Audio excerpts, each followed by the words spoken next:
Welcome everyone to Under the Surface. Today we have an exciting guest with us, Angus Glover. Thank you for joining us. Thank you. Thanks for having me. What did you get up to this morning on this bright sunny day in Melbourne? Got a mate that plays for Kilsyth, Sean. Went to his little facility and chucked on the game ready, which is best machine ever. Yeah, just did that, slept in a little bit, and now we're here.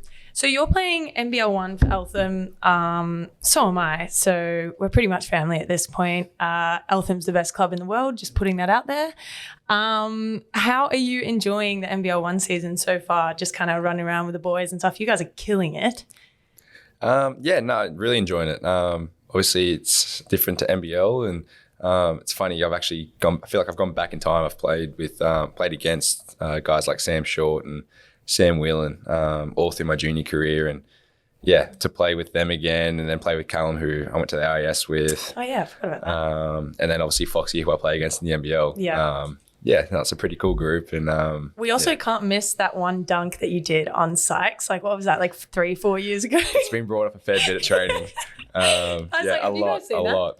Have you seen that? Yeah, that was unreal. I still remember that because at that time, like, no one was dunking on Sykes. Like, he was just going around yamming on everyone, and you come out of friggin' nowhere.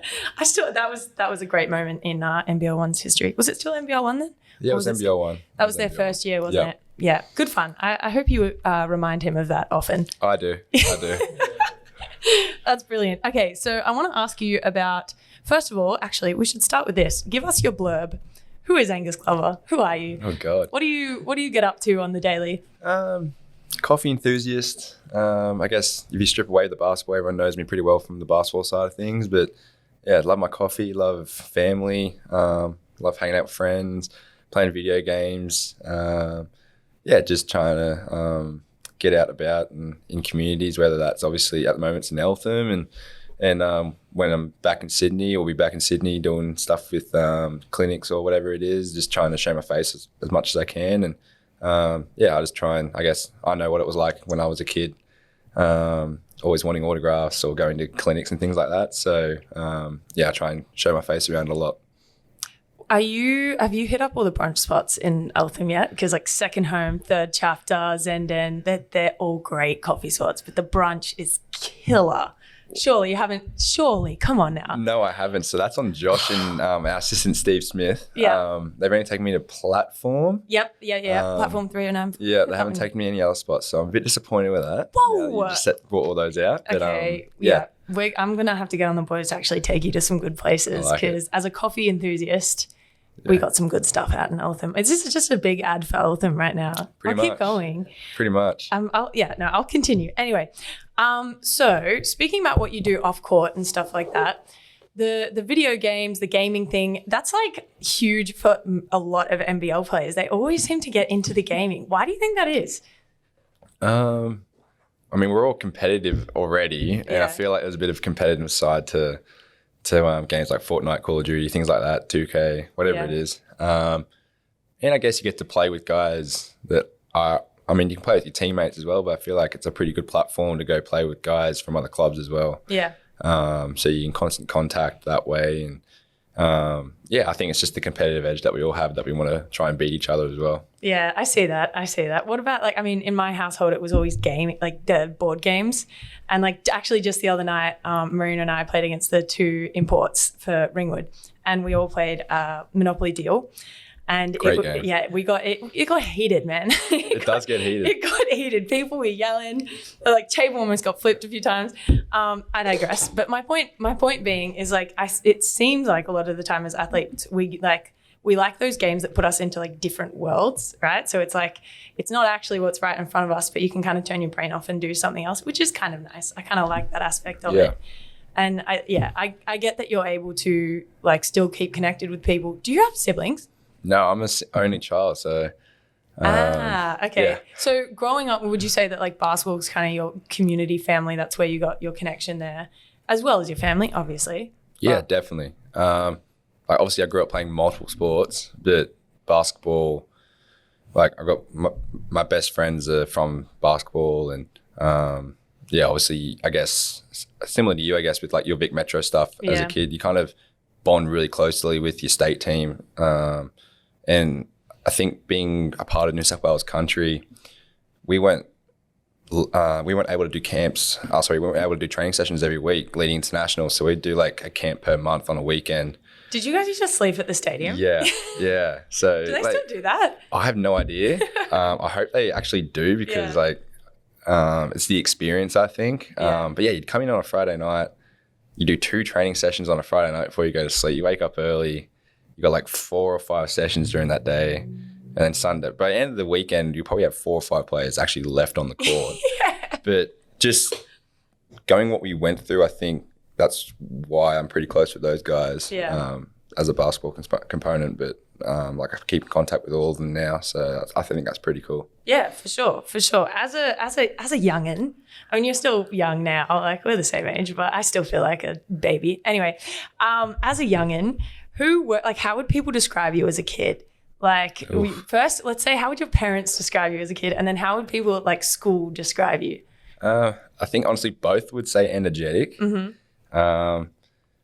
Parents, yeah. I mean, I never really did homework, I guess you could say. So they were, I guess they were pretty, they weren't that strict, obviously. I think they actually allowed me, I would rather go shoot hoops and they actually kind of allowed me to. So Mum had keys to the stadium, so that was what I did. That is so lucky. Yeah, I mean, she worked at the stadium, still does now. But just before and after school, before local comp started in the afternoon, I just wanted to go get shots up. And very fortunate I had that. But yeah, I guess my friends as well, as kids would probably say just hardworking and I'd miss so many parties because I just wanted to sit in the gym more and more. And I mean, I'm sure you're probably the same. Although I was a bit wild though. But yeah, I think just I just really wanted to reach a level where I could say this is my job one day, and I've reached that. But I guess that's probably what people would describe me as a kid. Would you say that like your motivation and goals as a young kid was pretty clear and set? Like at what point were you like, hey, this is what I want to do? Because like I have moments where I think back and I'm like, oh, I think I knew by this age. I think I knew by that age. Around what time was it for you where you were like, oh, this is something I want to do? I think like I said before, I played multiple sports, cricket, AFL, basketball were my main 3. And then I think around 13, 14, I decided to just really focus on basketball. Obviously, growing up in Wollongong, having an NBL team there, going to every single game I could, even games in Sydney, because I just wanted to absorb as much as I could as a kid. And obviously very thankful to my parents to travel and take me to those games all the time and stuff like that. But I think that's just that's probably around the age that I really locked in and said this is what I want to do. That's pretty early actually for like to be able to like have some sort of clear path. Like I look at 13-year-olds now and it's quite rare that people know what they want to do at that age. Did you ever feel like you were able to explore other areas of yourself once you had made that goal, or you kind of made that, you know, like, this is my shtick, this is what I'm going to go with? I was probably very narrow-minded and just said, this is me. And then obviously we'll touch on probably later, I guess I've probably had to think of a plan B and things like that, and not necessarily in the sporting world, but just that's kind of what I've always wanted to do. And after that kind of just sat down and tunnel vision, basically. Yeah, I like that because I think that there's like 2 sides to that, and I've spoken about this before. It's like us being so driven, right? It's what makes us so good. It's because we're able to look at a goal and be so like laser focused, locked onto it, and everything else is just background noise, right? But sometimes that is what hurts us at the same time because we're not able to like, I don't know, see outside of that vision that we have, or see that maybe by doing this over here, that might help us. But I mean, anyway, I digress. And before I move on, I have a memory. So Angus and I did year 11 together at Lake Ginninderra. And when I asked him what he was like at school, we did a math class together. And by the way, I was not a student. I was not a studious student. And I wouldn't say that you were either. No.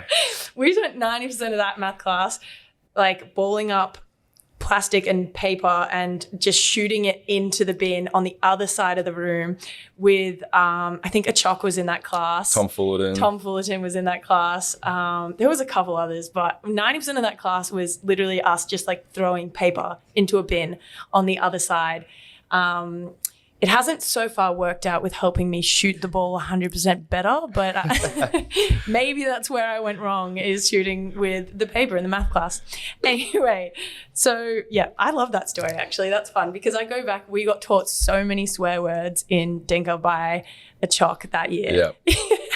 A lot. I still remember 90% of them. Oh, so do I. And every time I go back to Canberra and I see those girls, I'm like, yeah, I'm not going to recite it on here because it all floods back. I actually think I had voice notes, and I'll see if I can find them and I'll send them to you, of you and I actually reciting the swear words so we don't forget them. Yeah. In my voice notes in my phone. Right. Sounds about right. Yeah. Anyway, I digress. So, going into kind of your career, and you didn't go to college. I want to ask you about that choice first, because you went from your juniors, you went to the Australian Institute of Sport, and then you didn't go to college. Why, for you, did you choose not to make that decision? Well, go back a bit. I think so some people know, some people don't know. I actually committed to St. Mary's. Yeah, loved it. Loved the whole recruiting process, everything like that. And during year 12, got offered to be a development player with the Hawks under Rob Beveridge at the time, and just being in that pro environment, I was just hungry, and I was doing well and like keeping my own there, and like Bevo would chuck me in games and feel comfortable, and now you see 18-year-olds doing that all the time, but back then it was a bit rarer, I think. It was absolutely. It was a bit like out of the norm, I would say. Yeah. Like you said, it is happening more and more now, but I would say you were one of the first in that area. Yeah. So I guess just having that first year under my belt, and then, I just decided this is what I want to do. And a lot of people don't know, but they offered me a contract towards the end of that season. And then obviously the Hoop Summit came about and hurt myself over there. And then we had to go back and work out a new deal, basically, because I wasn't going to play the next season. So at the end of the day, I'm pretty happy with the decision to stay here and do all my rehab in Australia. And I've had great physios, great S&C coaches along the way. And I'm super happy that I stayed. Like, at the end of the day, I'm not a studious person, as you said before. Who knows what I got up to in college. Yeah, actually. Actually, I don't think St. Mary's would have been ready for you, man. No, so at the end of the day, stayed and happy with the decision. So, like, you kind of touched on a little bit that injury.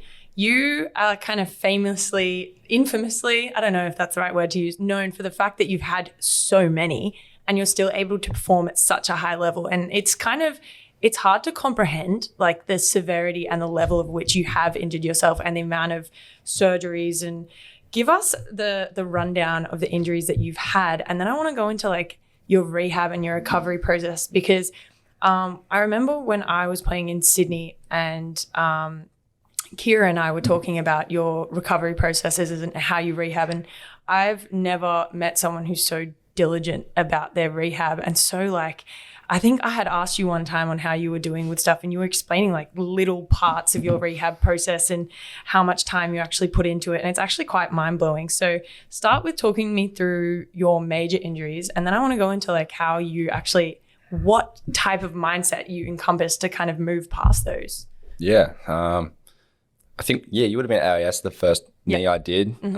So we're actually down here to watch the Boomers and Opals play. We went on a little road trip, and did my first knee down here in 2016, I believe it was, early 2016 or maybe even late 2015. And then, from there, just... was that an ACL? That was ACL. That was my right ACL.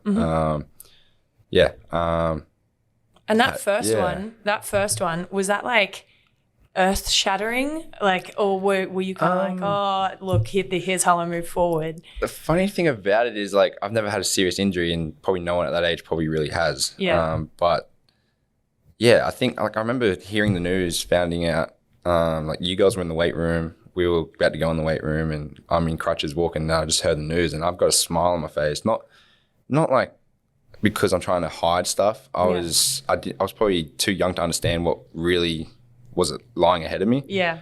But at the same time, I'm like, this is a blessing in disguise type thing. I can use it to improve my body in other ways, or improve my game in other ways, and things like that. And I guess that's just what I did. But also, I didn't know what was happening with the rehab at all. So I was going in with blind vision, really, not knowing what was going on, and panicking every time there was I was a little bit sore during the rehab process or whatever it was. So that one took me 9 months to come back from.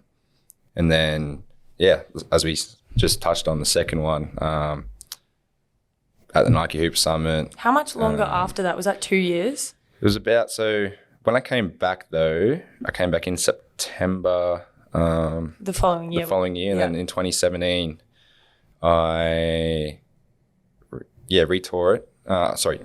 Did the other knee. It was the other one. Okay. So that's the left one I'd like to call as the bad. The knee. Bad one. The bad knee. I guess. So we're at the Hoop Summit in front of multiple NBA scouts, GMs.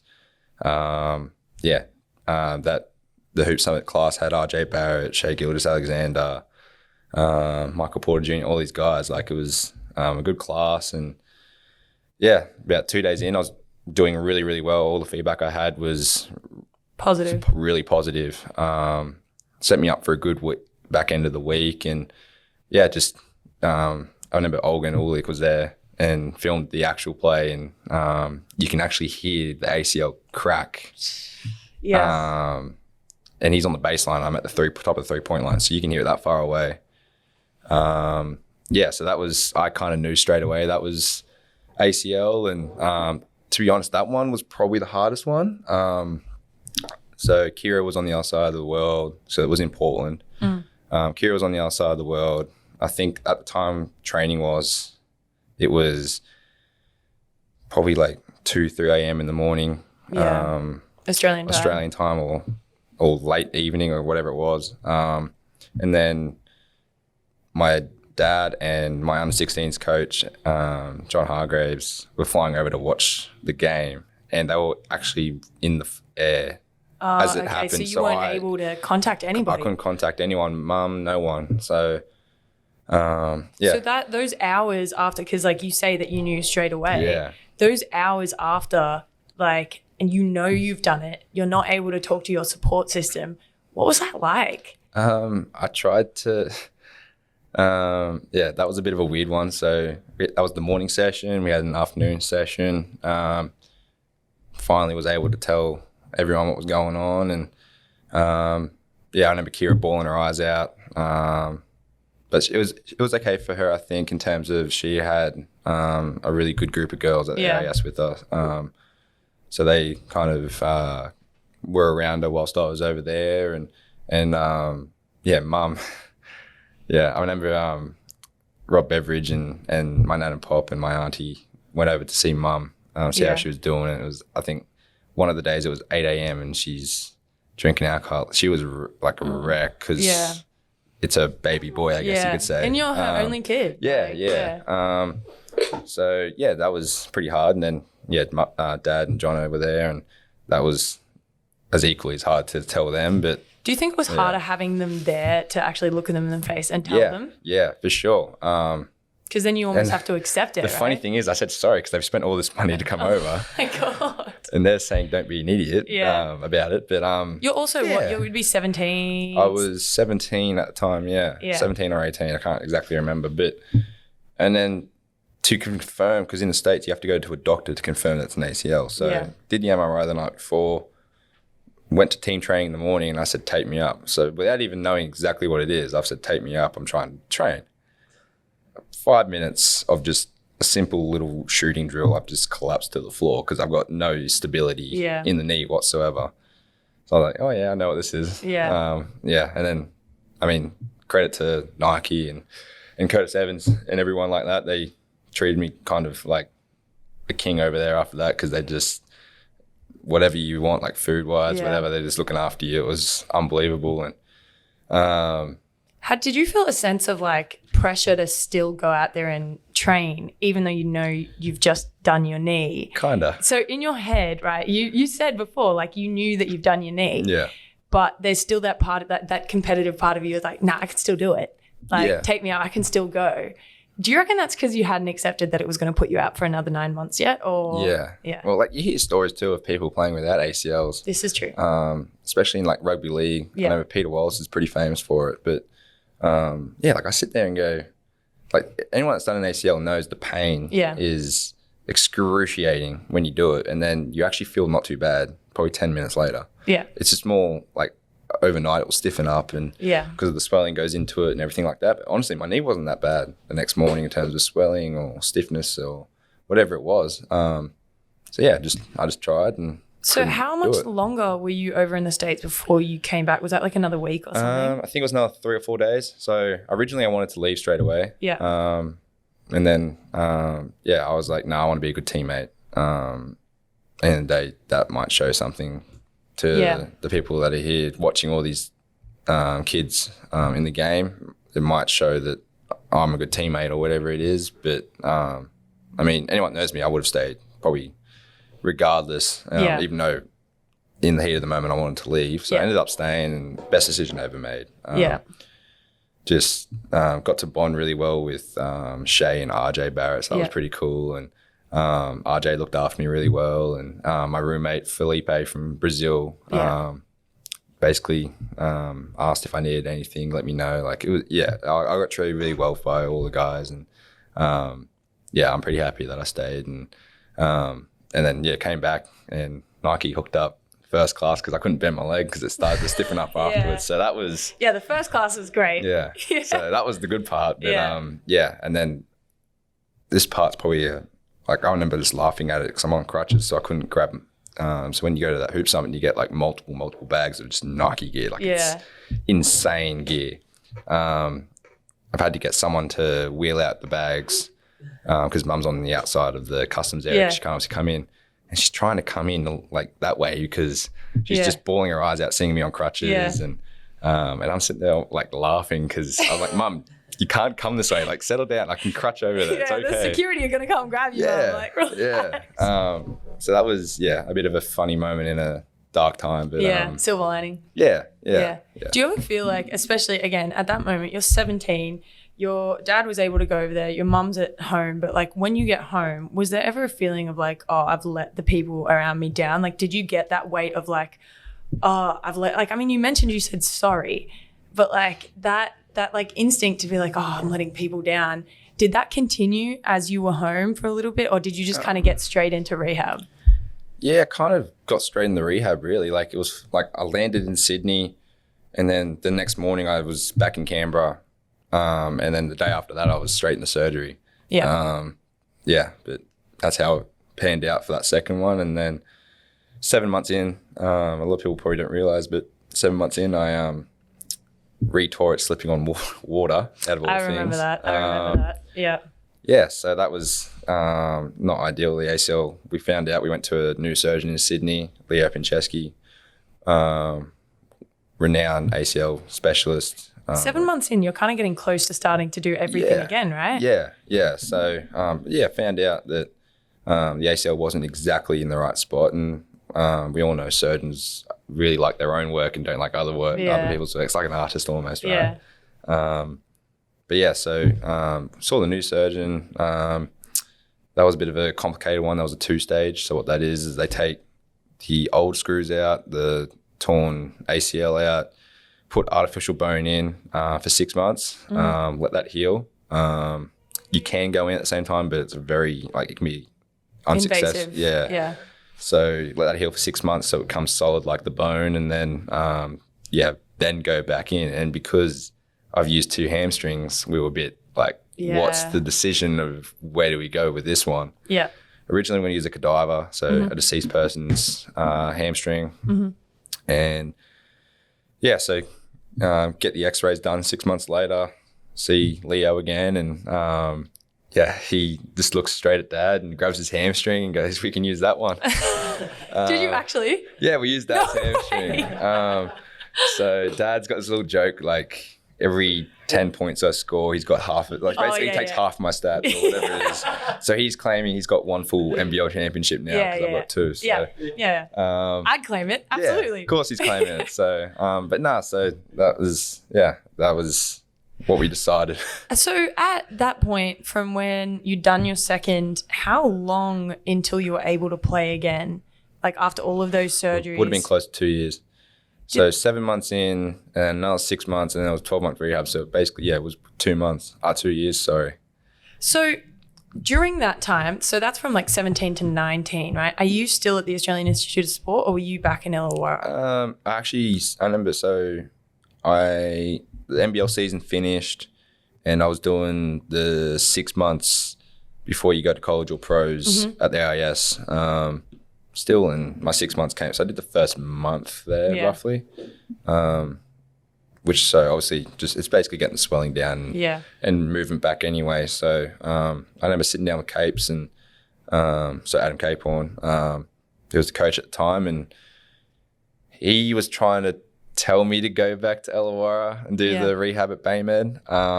And because I was so set and I wanted to do the first one. I did the first one there. I want to do the second one there too. But so I did the second one and the third one with Baymed in Wollongong. Honestly, pretty happy. Like I was still in that pro environment and like Capes made the right call for me to go do that. And do you think that like being able to be in that pro environment still while you're rehabbing helped you like stay focused with what you wanted? Like having that, like you're surrounded by the people that you want to be. You're surrounded by the thing that you want to do every day. Do you think that played a massive role in your ability to kind of keep pushing? Because lots of people stop after their first one, let alone their second with complications. How did you like, you know, I mean, the way that it kind of rolls off your tongue, it sounds so naturally like, yeah, I just did my rehab.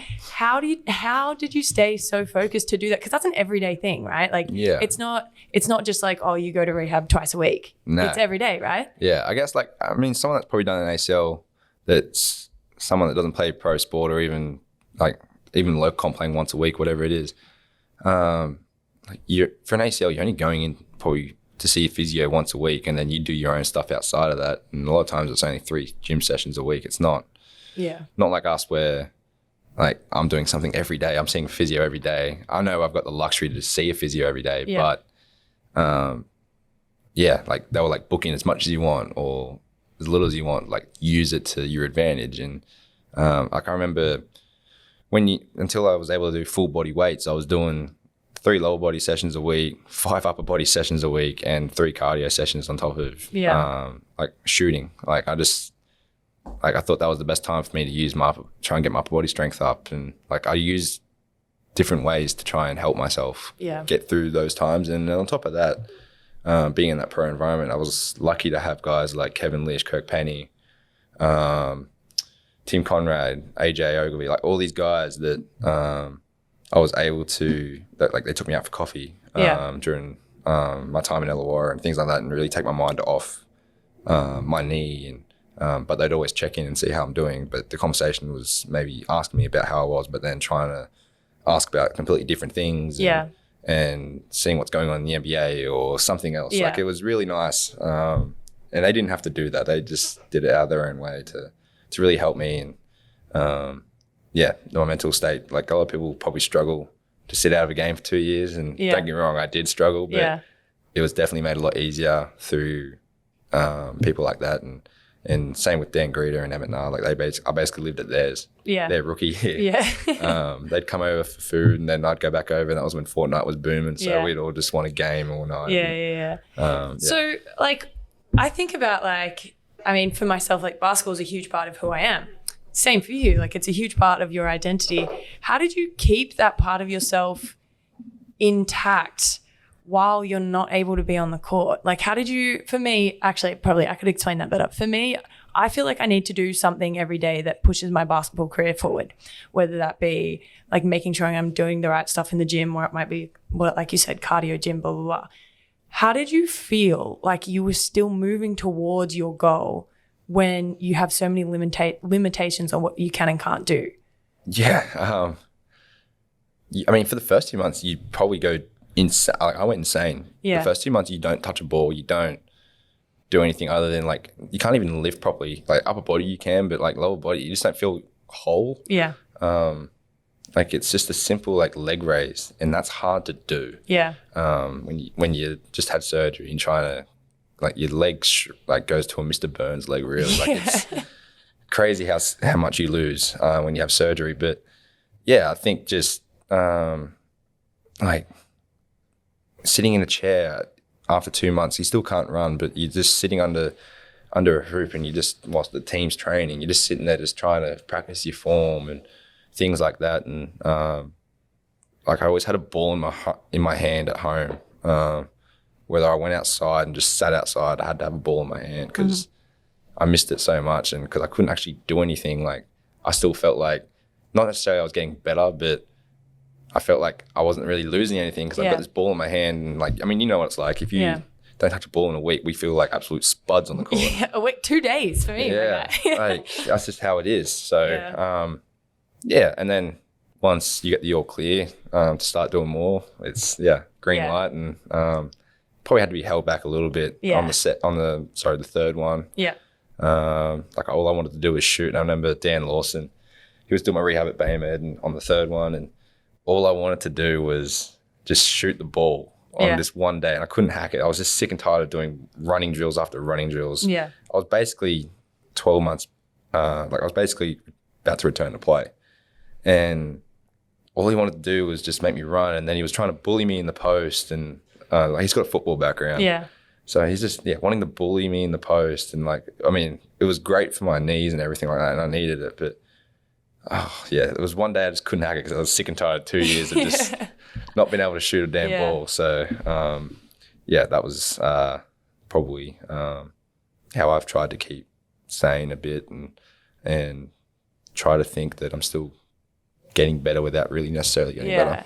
I guess that ties into like the question I want to ask you about self-belief, right? Because like during that time, and like I know for me, sometimes I get caught up into like listening to like media and the things that people write online and that type of stuff. Did you ever feel like there was a lot of outside noise and like people not believing in you to get back and to like still be successful when you were back? Like what was that experience like for you if you did experience it? Yeah, like the amount of people that told me to give it up or like just hurl abuse saying I'm washed up and things like that. And obviously everyone's got their small little circle of people they trust, and in terms of that trust with everything that they say to them. And for me, it was really small, and I just had to listen to those people as much as I needed to. And on top of that, like I had a team around me that like they would clap seeing me run at training. I love that. For like the first time, like things like that, like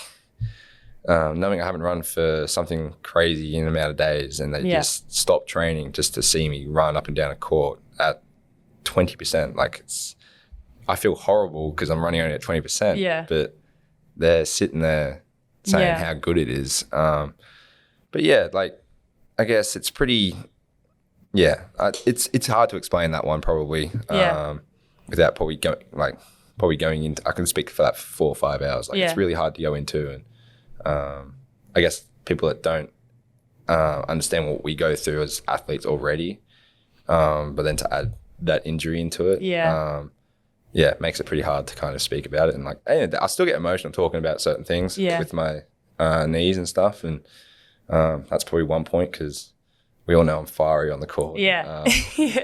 But then, I guess off the court, like I'm probably more on the softer side. So I guess. I just try and block it out, and if people want to say what they want now, I don't. Like I try and stay off social media as much as I can now. Like, it's not worth it. And at the end of the day, I used to also like. I remember my rookie year, I used to always like look at what people say about you. And who's coming in. And I'm just like, now you just move on, and like if they say it, like it's almost like I laugh at it if I ever did read it, but I just don't care. Like water for ducks back for me, and there's people still out there right now, even after not doing an ACL for now for how many years and winning the last 2 seasons with the Kings, and people are still saying I shouldn't be playing, and I'm going, okay. Like, yeah. All right. Yeah. If that's what you think, then well done for you. Yeah. But So- now I've got a bit of, Yeah. I can actually say something back. Yeah, you're like, I got 2 rings, my guy. Yeah. So you're are you 25 yet?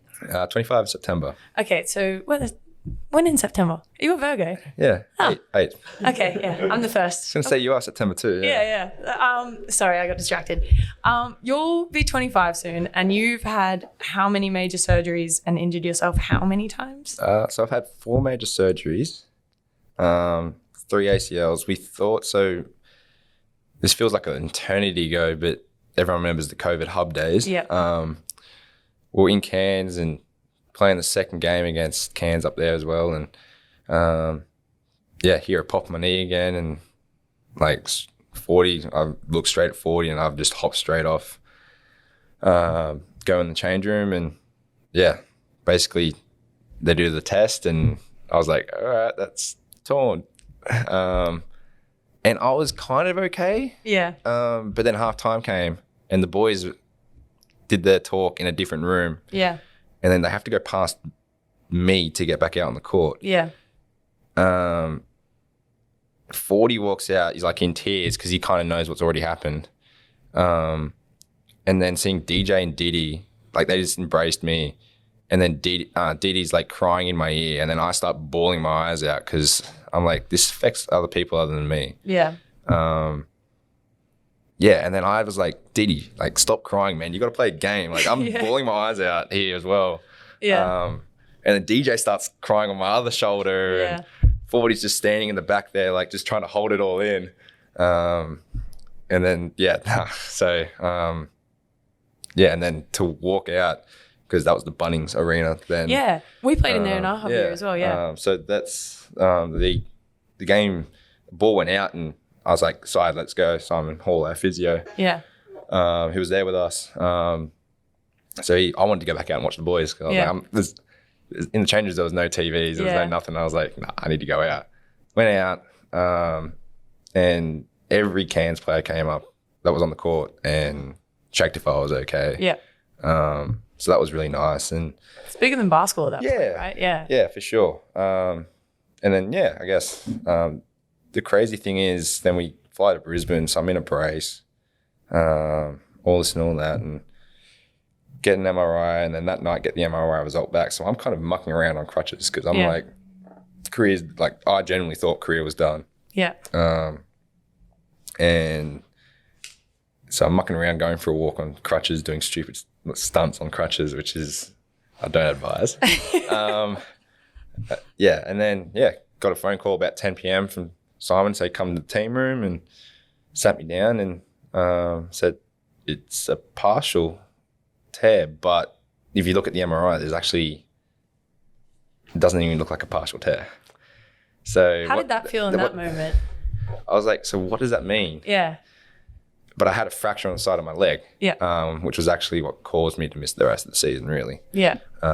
So sat in a brace for 2 weeks at 30 degrees, I think it was. Jesus. And what that does is, so basically we use these like percentages, so 25%, say that was missing. Yeah. So over that 2 weeks, scar tissue will reattach that. Okay. But so you didn't need to have another surgery? No. So, it was just rehab? Yeah. But then you look at the MRI, like I said, it doesn't even look like there's anything wrong with the ACL at all. Yeah. So if there was anything, it was minor. Yeah. But the fracture hurt a lot. So was that the popping noise that you heard? Probably. Yeah. But who knows? I'm not a doctor or a physio, so I wouldn't know. But I think in that moment, just I was like, so what does this mean? And get back, and like I said, sit in that for 2 weeks, and during that 2 weeks we got surgical opinions and things like that, and a lot of the surgeons were saying you're fine, like you'll be okay. Did all that, and so played one-on-one with Xavier Cooks towards the end of the season, which I did not like.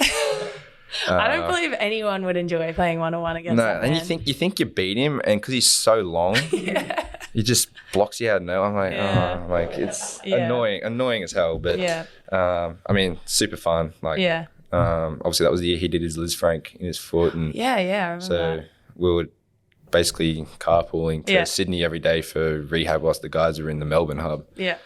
So that was nice to obviously have someone like him around during that one.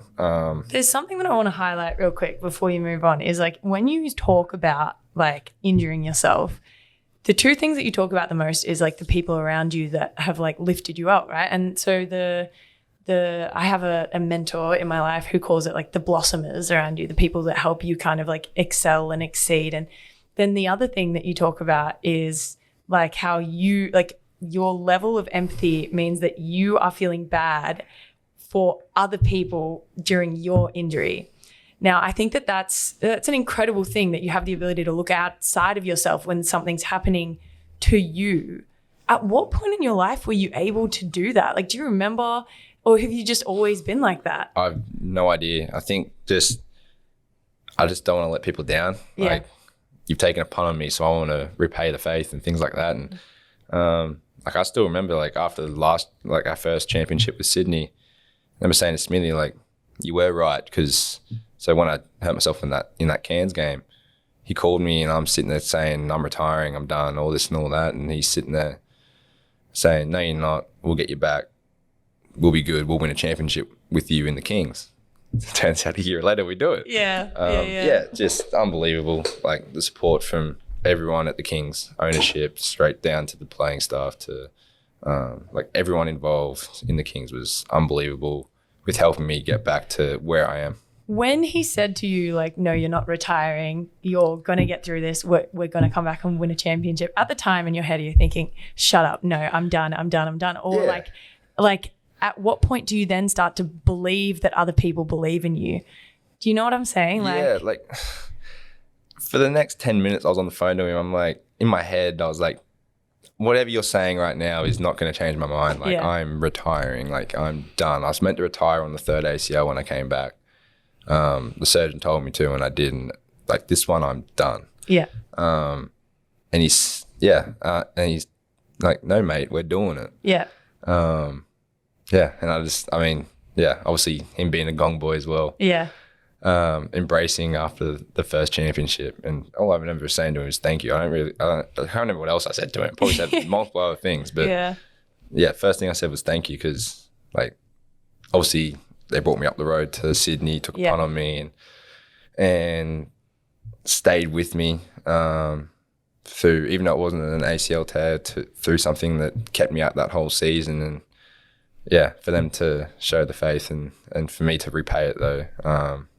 So pretty cool. Those levels of like those, so your last championship, your last two, right? So I imagine those, I've never won one, but I imagine them to be super euphoric, right? So that's like literally what you work for all year. You're with a group of people, you're in the trenches.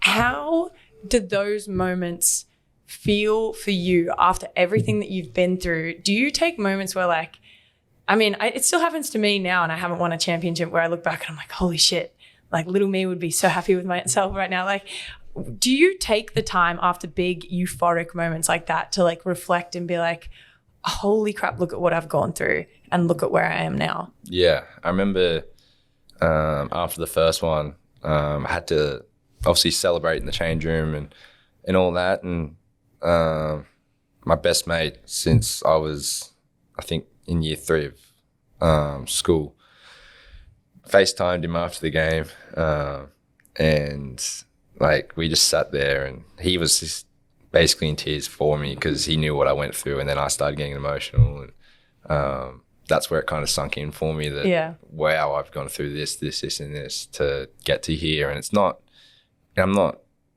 nothing wrong with being not playing, but I actually made an impact, and I felt like that was pretty cool from where I've been. And and then to back it up and do it again, like to win one's hard enough, and then to win back-to-backs even harder with a target on your back. To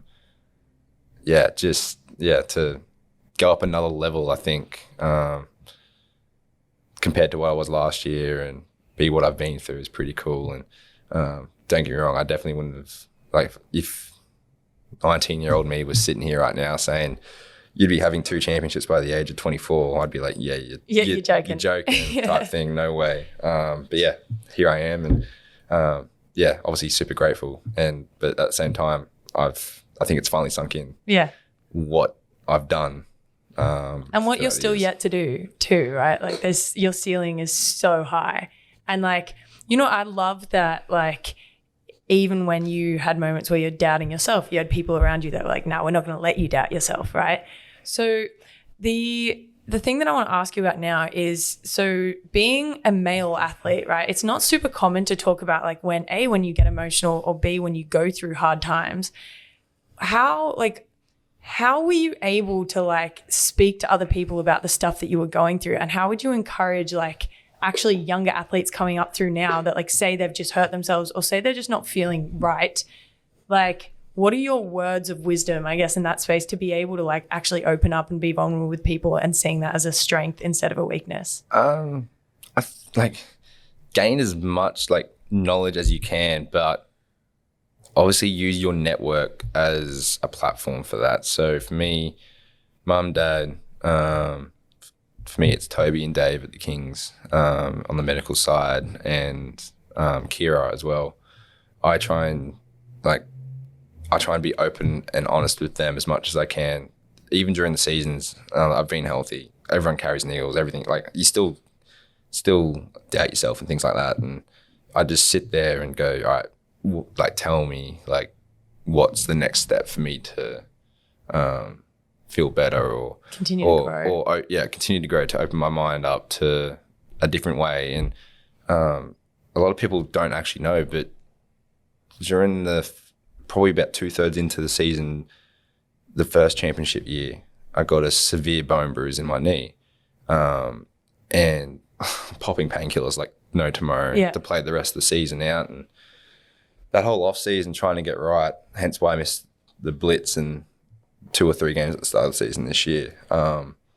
Just couldn't get right the whole time. And like, I was still living in Sydney, but I was basically living in my mum and dad's because I was just so, I was depressed basically. And then like I thought psychologist was like something that I didn't really want to do. And I thought it was something that wasn't for me or anything like that. And Kira was peppering it. And then I remember lifting one time with Toby during the off season, and I said, Kira thinks I should do this. And I said basically to him, I was like, I think it's BS. Like, I don't want to do that. Yeah. And then they might have connected, I don't know. But Toby then was a couple of days later very like, I want you to do this. Like, this is something you need to do. And I think that was the best thing I ever could have done. I could just lay everything. I could strip back the barriers, everything. Like, and even to Kira, mum, dad, all these people that I was so open and honest to, I still held up barriers. Yeah. Because you're worried about protecting them at the same time, right? Yeah, for sure. And especially mum and dad, because they've been through the whole thing. And so has Kira, but they've been through the whole thing, and being their only child, that all their emphasis is just on me. So it's really hard, I think, for them to hear everything that if I'm sore or whatever. Like, if you're going through something, when you talk to them about it, you're not being fully open. But with a psychologist, you're able to like actually be super vulnerable, right? Yeah. And like, just like, I think I did 4 1-hour sessions, and like, I remember the first one I was obviously very depressed at the start of it, and the end of it, I was so happy because I just got everything off my chest. You feel lighter. Yeah. And I think the whiteboard was probably 1 meter by 1 meter, but it was covered in pen. Yeah. Like, there was no room left to write on it, whatever it was. Like, it was just such a productive session. Week 2, go back to being not feeling great. Yeah. That session, I got better, but I wasn't on cloud 9 like I was at the end of the first week. And then week 3 and 4, I was in a better state, both of them, at the start and at the end of each of those sessions. And honestly, that was all I needed, just to be super vulnerable. And I'm not saying psychologist is the answer for everyone, but be super vulnerable if you want to be. Like, it's a resource. allow yourself to be vulnerable, because people are there to help you. And don't get me wrong, like, my support network, I wanted help from them, but they probably couldn't also offer what a psychologist could offer. Like, it's medical stuff. Yeah. Like, so like be open and honest. Doesn't matter if you're, no matter who you are, like be vulnerable, take everything in.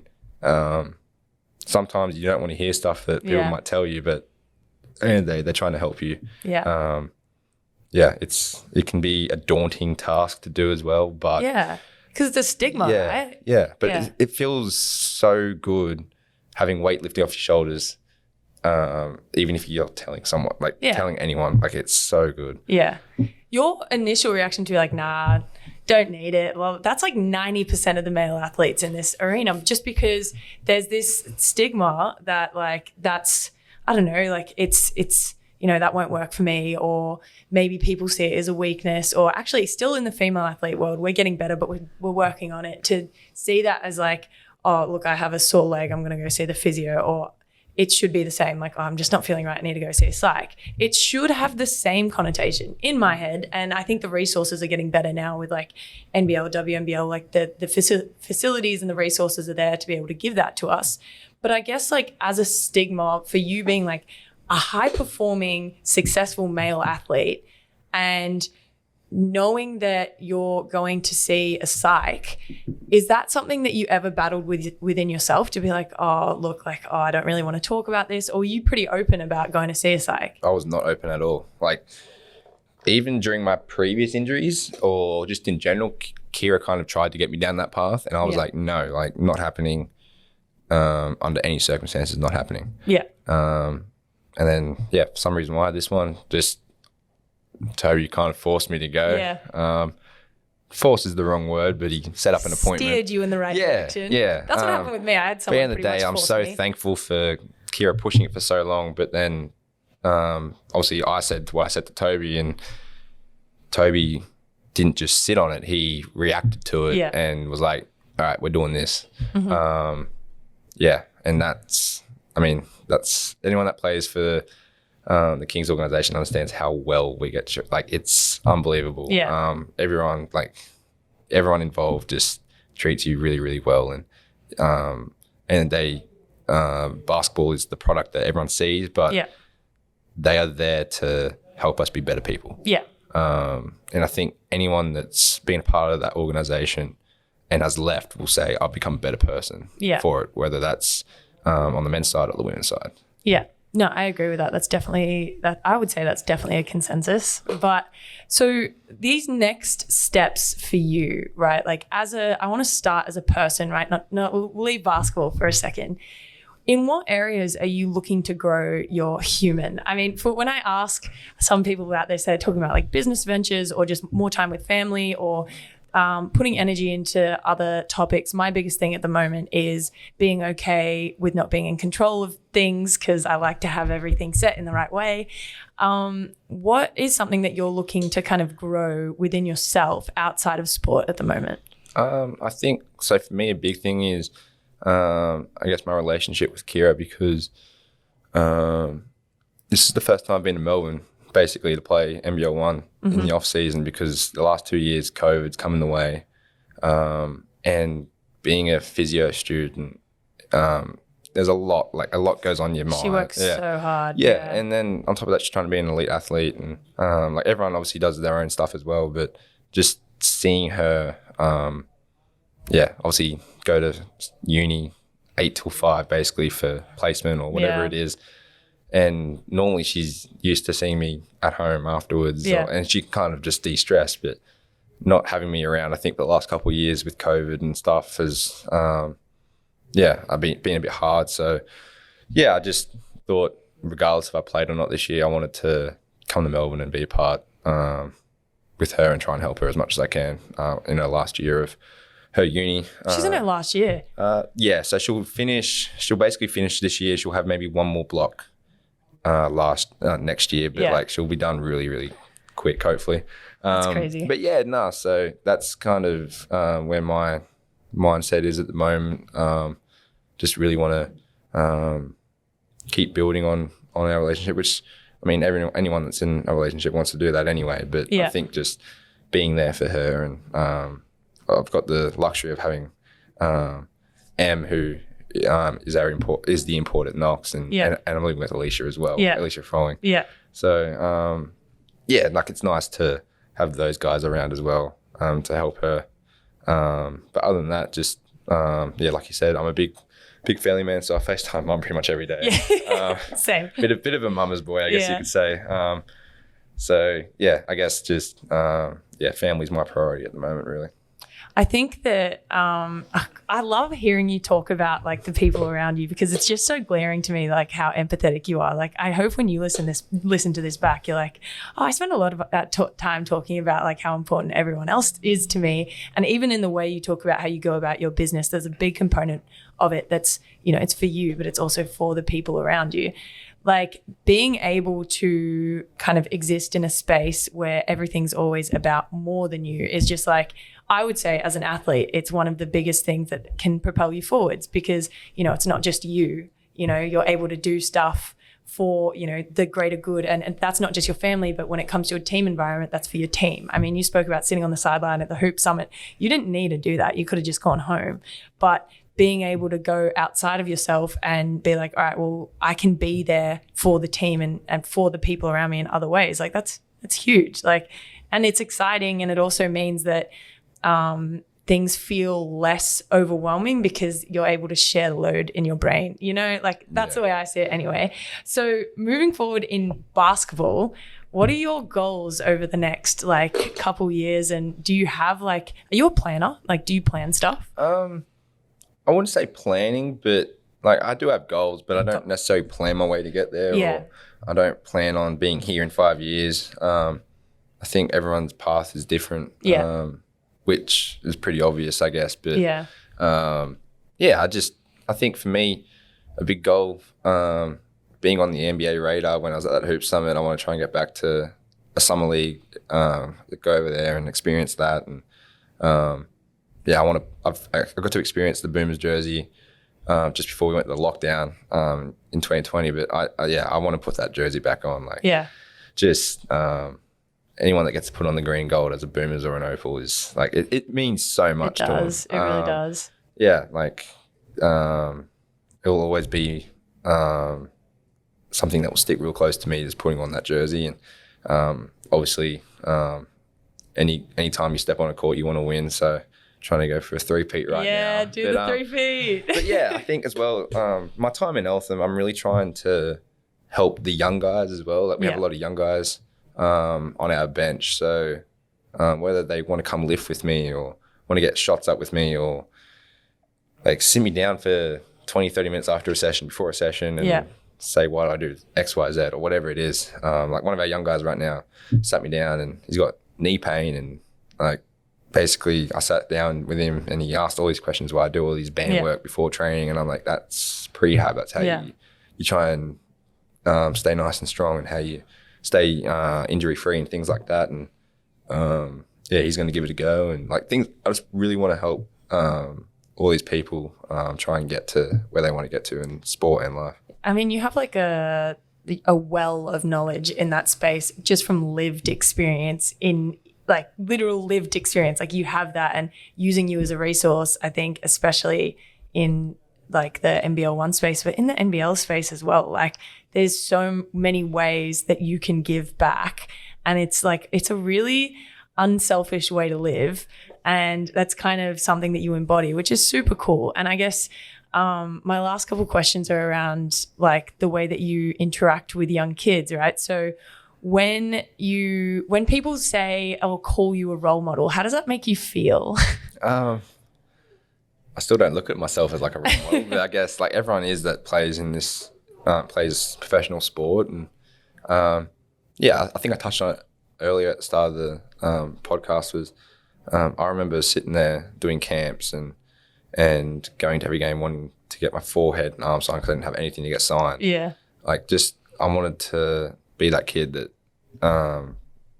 was so excited just to see a player. Yeah. So I know what it's like for these kids that see me and other guys like this. So I'm like I've changed my game day routines a fair bit over the years. Like I'm really relaxed now basically until we run out for our warm up. So when we go out there and shoot earlier, I'll normally go out earlier so I can let my hair down and sign some autographs and things like that, and really spend time with the kids before I have to really lock in a bit more. Yeah. And, like at the end of the day, I remember trying to get autographs and all, so I want to try and do it. And then, just interacting with the kids at like clinics and things like that, and trying to have fun with them. And at the end of the day, we're doing the clinics, so we might be doing ball handling or shooting a drill, but also have fun with them. Yeah. Whilst you're doing the drill, like muck around with them, have a joke. Yeah. Talk a bit of rubbish. Yeah. Ask them who their NBA favorite player is or whatever it is. Like just have a conversation with them. I think that's the big thing. And some kids definitely go, oh, like this is cool, and go pretty quiet. But kids these days are pretty vocal. Yeah, like, they are. they love having a chat with you. They get more confident every year. I swear they do. So, and then kind of moving on from there, having a conversation with your younger self, what would you, if you were able to like sit down with 5-year-old you, what would you say to yourself? This ain't even basketball related or anything like that, but don't shave your head. Yeah. I used to shave my head all the time. So that's definitely one of them. Number one, don't shave your head. In all seriousness. Can we get a photo of that? Can you please send us a photo? Most definitely not. You'll probably go talk to my mum or something. I'm going to get a photo. I'm going to get a photo of Kira. Actually, write that down. We're getting a photo. Yeah. I think, I guess, embrace everything that comes your way. I feel like, I guess I don't want to be known as someone that's done the ACLs, but going back to try and talk to my 5-year-old self is embrace it. I probably didn't embrace the journey as well, even though I probably talked about it all pretty well, like I have, but I don't think I have embraced it to how I could have. Like, I guess I never really enjoy yourself a bit more. Like, stop taking things so serious. Yeah. I'd take, I remember say it's an 8-rep exercise and my body would give out after 6 and I'd have to re-rack it. Like, I'd get so mad at myself. Yeah. Stop. That's just an example, but stop caring not caring, but stop trying to put everything into just one thing and actually enjoy everything around you. I think as a kid, I did probably, not necessarily as a kid, but I didn't probably enjoy things around me as much. Now I'm starting to do that with coffee and going out for walks and things like that. And where I used to probably not do that at all. See everything else. There's always more. And you were at the AIS too. Everything's so basketball focused. And I never did schoolwork, especially because my parents weren't there. But I was I'm doing that 24/7. Whereas I probably missed out a bit on interactions. I've made some great bonds at AIS, but you don't get to explore other parts of yourself. I wish I got to do that a bit more. For sure. I like that. Because especially it doesn't mean that you'll be any less successful if you put into other parts of yourself, right? For me, I had to take a year off to figure out what that was. But to be able to implement that into your everyday life, just enjoy the process, enjoy everything that's happening around you. There's always more than just the basketball, but people don't realize that the basketball becomes more enjoyable the more you put into the outside parts of your life. How much more enjoyable is basketball when you're putting time? For me, it's my creative outlets and spending time with my family. For you, it's the gaming and spending time with Kira, your family, coffee, all that stuff. But it actually makes you enjoy the basketball and the sport more, right? It enriches your experience holistically and it makes all of that stuff better. On that note, I'm going to end with the question that I usually end all my podcasts with. So how do you think people see you versus who you actually are? And if there is no separation, no difference in that, that's the goal, right? People see you and they're like, oh, this is Angus. He's, we know who he is, blah, blah, blah. And you spoke on vulnerability and all that stuff. But how do you think you're viewed? And how do you think that relates to who you actually are? Anyone that knows me on the court thinks I'm an absolute dick. Yeah, same. So I guess but then you'd strip back that and I try and be as courteous as I can and things like that. And I think a big thing for me is trying it's kind of been the theme of the podcast, trying to help other people.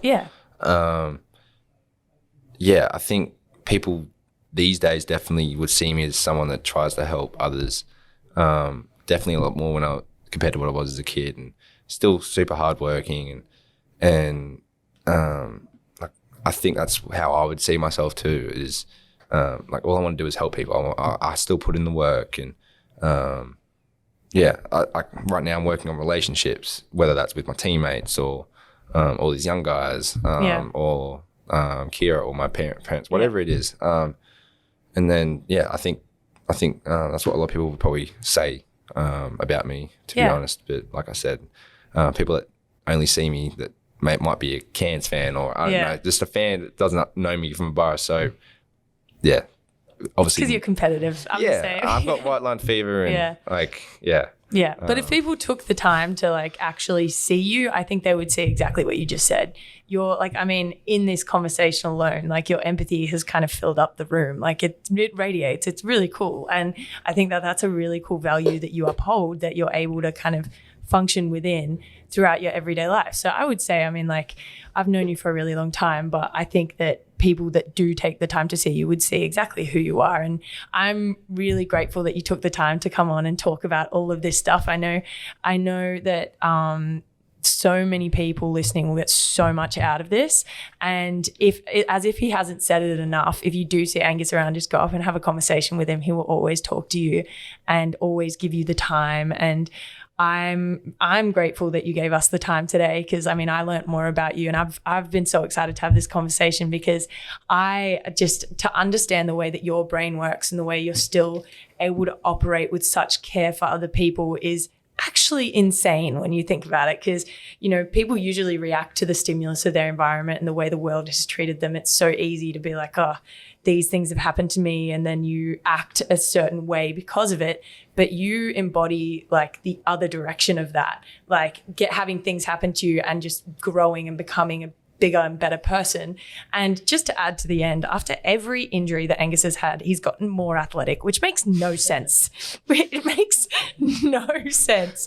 Like actually, like I know I was talking about that dunk you had on Sykes, but some of the dunks you're throwing down now, man, like they crap all over those. Like I don't understand, how do you get more athletic with every injury? Like I don't know. I don't get it. I don't get it either, but I'll take it. Oh, it's the hamstring from your dad. Yeah, well, he'll claim it. Yeah. Sorry. I digress. Anyway, thank you so much for coming on, Angus, and really excited for people to listen to this one. That was Under the Surface. I'm Anneli Maley, and that was Angus Glover.